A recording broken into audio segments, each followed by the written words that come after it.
આમ તો ગોંડલ કાયમી ચર્ચામાં રહેતું હોય છે અને ફરી એક વખત ત્યારે ગોંડલ ચર્ચામાં આવ્યું છે। હવે વાત કંઈક એવી છે કે ગોંડલમાં ધૂળેટીની રાત્રે વેપારી પર જીવલેણ હુમલો કરવાના કેસમાં સ્થાનિક પોલીસને મોટી સફળતા મળી છે। છેલ્લા 2 મહિનાથી ફરાર 3 મુખ્ય આરોપીઓને એલસીબી પોલીસે મુંબઈથી ઝડપી પાડ્યા છે। ધરપકડ બાદ આજે ચુસ્ત પોલીસ બંદોબસ્ત વચ્ચે આરોપીઓને ઘટના સ્થળે લઈ જઈને રિકન્સ્ટ્રક્શન કરાવવામાં આવ્યું હતું। આ સમગ્ર મામલો ગોંડલની નાની બજારમાં આવેલી પાઘડી પટ્ટાની દુકાન ખાલી કરવા બાબતે શરૂ થયો હતો। આ વિવાદે ઉગ્ર સ્વરૂપ ધારણ કરતા ધૂળેટીની રાત્રે કૈલાસ કોમ્પ્લેક્સ પાસે આવેલી વિનાયક મોબાઈલ દુકાન નજીક ગૌરવ જોશી નામના યુવક પર આરોપીઓએ જીવલેણ હુમલો કર્યો હતો। હુમલા બાદ તમામ આરોપીઓ ફરાર થઈ ગયા હતા। હુમલા બાદ આરોપીઓ પોલીસને હાથ તાળી આપીને ફરાર થઈ ગયા હતા। જોકે 2 મહિનાની શોધખોળ બાદ લોકલ ક્રાઇમ બ્રાન્ચને ચોક્કસ બાતમી મળી હતી અને આ બાતમીના આધારે પોલીસે મુંબઈમાં દરોડા પાડીને ફરાર 3 મુખ્ય આરોપીઓને ગઈકાલે ઝડપી પાડ્યા હતા।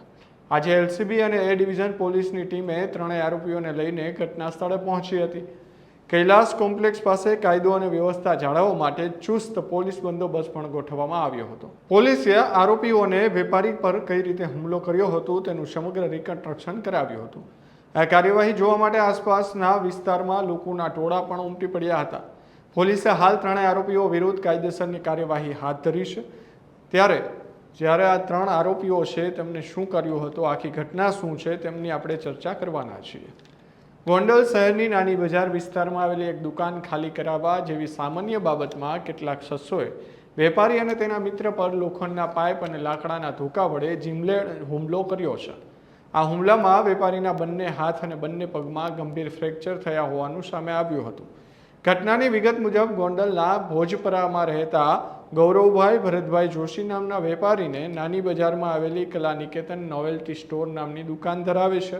આ દુકાન પચાવી પાડવાના ઈરાદે સ્થાનિક શખ્સો બીટુભા જાડેજા છેલ્લા કેટલાક સમયથી વેપારી પર દબાણ કરી રહ્યો હતો।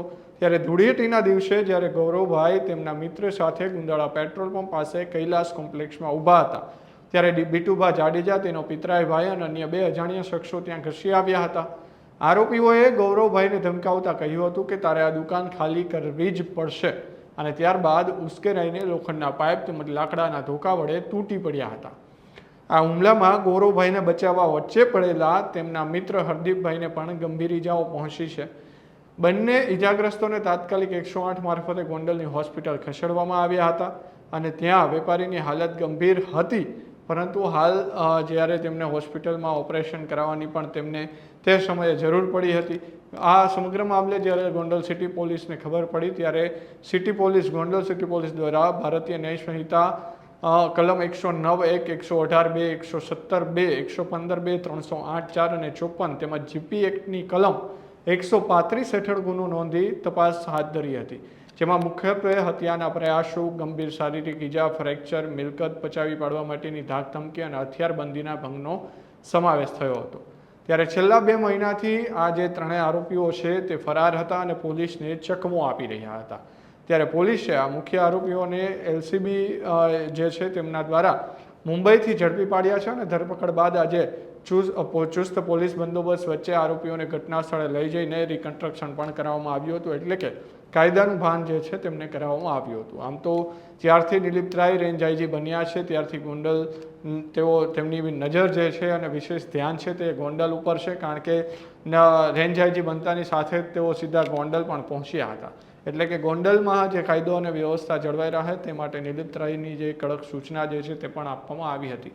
ત્યારે હવે ગોંડલ પોલીસે વધુ એક ગંભીર ગુનાના આરોપીઓ જે છે તેમને ઝડપી પાડ્યા છે અને કાયદાનું ભાન પણ કરાવ્યું છે। આવા જ વધુ સમાચાર માટે જોતા રહો સ્વરાજ। ધન્યવાદ।